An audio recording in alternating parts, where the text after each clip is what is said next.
As dawn broke over Tel Aviv, another escalation. Hezbollah, for the first time, firing a ballistic missile into the heart of Israel.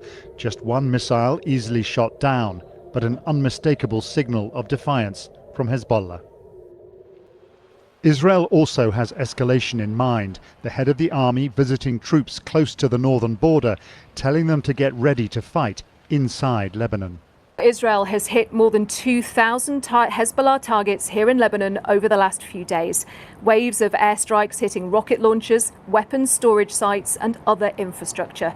US President Joe Biden has warned that all-out war here in the Middle East is possible, but said that there is still an opportunity to settle the conflict. From Beirut, a tense and nervous city tonight as the head of Israel's army has told his troops to prepare for a possible ground invasion in Lebanon, saying that their military boots would enter enemy territory.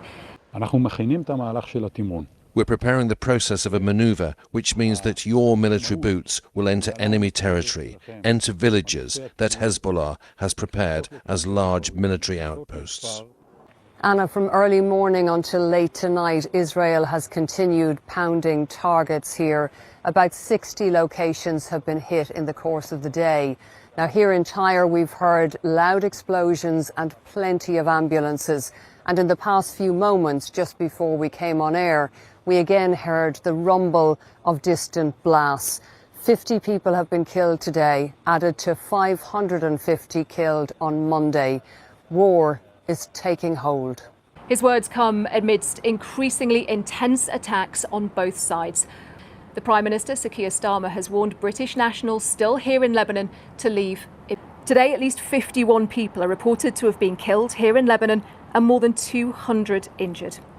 The UN says over 90,000 people have been forced from their homes since Monday. In the southern city of Tyre, the war is coming closer. Israel hitting sites it says are linked to Hezbollah. Today we saw strike after strike. Well, there's just been more incoming Israeli fire and there is smoke rising now. We can't tell exactly what has been hit, but that is a residential area with residential blocks. There was some outgoing fire from Hezbollah a few hours ago, and this is now a familiar routine in southern Lebanon. The gathering storm here this week means British nationals have been told to leave Lebanon immediately. Israel believes that inflicting this pain will force Hezbollah somehow to stop firing into Israel. That is against all the ideology and history of behavior that they've had. I think at a time like this, their instinct will be to keep on firing as long as they can. So what is likely to happen? Will Israel be able to deliver the safety that it wants to its northern population? I think that's going to be difficult at all while this goes on. And one more thing, if that offensive does start inside Lebanon, it will not be quick and it will not be easy. There are no easy victories in Lebanon. History shows that. Well, meanwhile, Hezbollah has expanded its attacks, targeting Israeli civilian and military sites. These included, for the first time, an attempted ballistic missile strike on Tel Aviv, intercepted by Israel.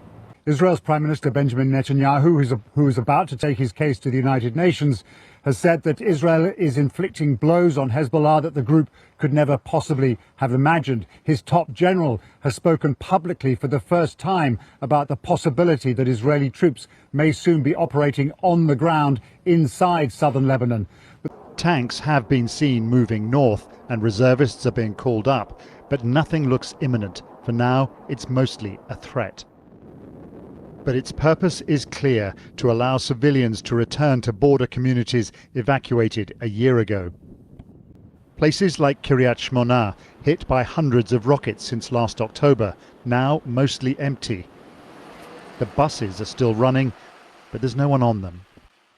This is normally a town of around 24,000 people. Now only about 3,000 remain. Parts of it are completely deserted. Lebanon is just a couple of miles away, and after everything that's happened in the past 12 months, it's going to take an awful lot for people to come back.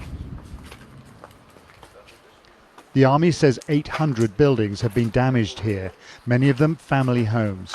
The military ready to do whatever it takes to stop this from happening. This is going to be a process that Hezbollah is going to have to give up.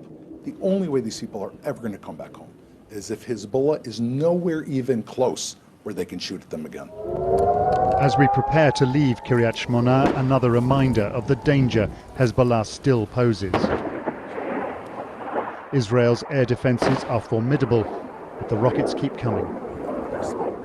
And tonight, threats from another direction.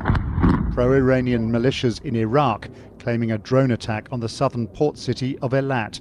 Without a ceasefire in Gaza, this all looks destined to continue. Paul Adams, BBC News, Northern Israel.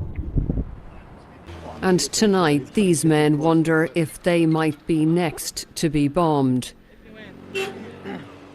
They're the government civil defence team here in Tyre, and they've just had a call telling them to leave their station.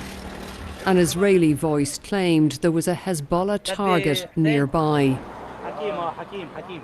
The station chief fears a rerun of history and tragedy. My daughter was killed in the war in 2006 in an Israeli airstrike on the station, says Ali Safi Adin. I had brought her there for safety. My wife was badly maimed and is still suffering. I don't want to lose any of my men the same way. They're already struggling to keep up with the airstrikes. Now they say they'll work from the street to save lives. The fighting in Israel and Lebanon is hanging really heavily over this annual gathering of world leaders. Within the hour, as you say, there's an emergency Security Council session to discuss the crisis. Now, leaders are calling for de-escalation. Diplomats are being optimistic and saying they're hoping that the Israeli talk of a ground incursion is brinkmanship and not an accurate prediction of what will happen. But nonetheless, they are still working hard. They are talking to the Iranians, the president and his ministers, saying, look, put pressure on your proxy Hezbollah to try and just diffuse the tensions. There's also discussions going on, I understand, about some kind of joint statement by key players calling for a ceasefire by both the Israelis and Hezbollah.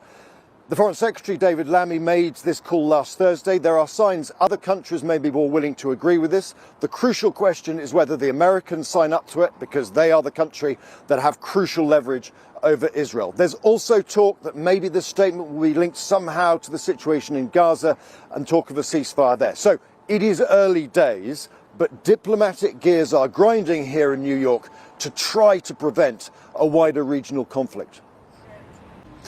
Well, let's hope it's happened, because the wars that I've seen in Lebanon have been absolutely disastrous for civilians and for the country. At the moment, it seems that Israel is moving towards a ground offensive, barring some kind of really significant diplomatic breakthrough. So before that happens, and there's no time being talked about right now, Israel's emphasis will continue to be air attacks, hitting targets at a really almost unprecedented rate. And of course, with many Lebanese and the authorities there say mostly civilians killed, more than 500 on Monday.